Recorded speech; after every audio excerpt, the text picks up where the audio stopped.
జరగబోయే ఎన్నికలు కేవలం ఎమ్మెల్యేలను, కేవలం ఎంపీలను ఎన్నుకునేందుకు జరగబోయే ఎన్నికలు కావు. ఈ ఎన్నికలు గత 5 ఏళ్లుగా మీ పిల్లల బడులు, వారి చదువులు, అక్క చెల్లెమ్మల సాధికారత,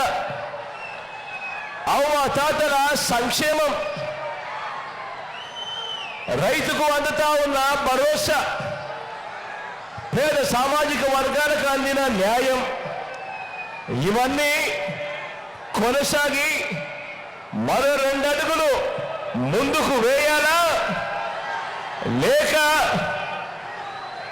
లేక మోసపోయి వెనక్కు వెళ్ళాలా అన్నది నిర్ణయించే ఎన్నికలు. అందుకే నేను చెప్తా ఉన్నా, ఈ ఎన్నికలు కేవలం ఎమ్మెల్యేలను, ఎంపీలను ఎన్నుకునే ఎన్నిక కాదు.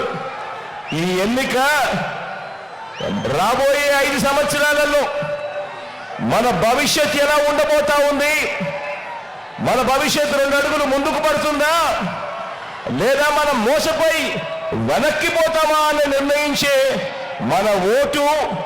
ఈ ఓటు అన్నది ప్రతి ఒక్కరూ గుర్తుపెట్టుకోమని కోరుతా ఉన్నా. ఇవి జగన్కు, చంద్రబాబుకు మధ్య జరుగుతా ఉన్న ఎన్నికలు కావు. ఇవి పేదలకు, చంద్రబాబు మోసాలకు మధ్య జరుగుతా ఉన్న ఎన్నికలు. ఇవి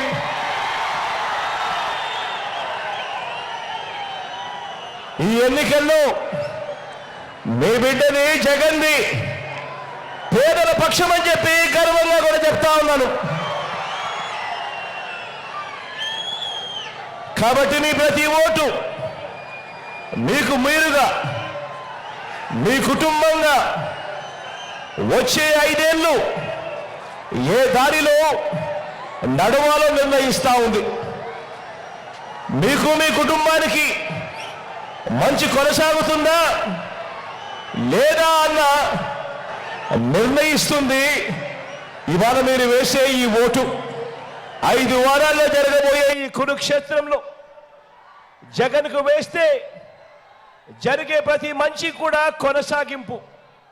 అదే చంద్రబాబుకు వేస్తే జగన్ తెచ్చిన పథకాలన్నీ ముగింపు, మోసపోవటం.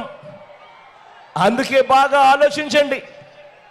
బాగా ఆలోచించి ఓటు వేసే ముందు ప్రతి సందర్భంలోనూ ఈ విషయాలన్నీ గుర్తుపెట్టుకొని ఆలోచించండి.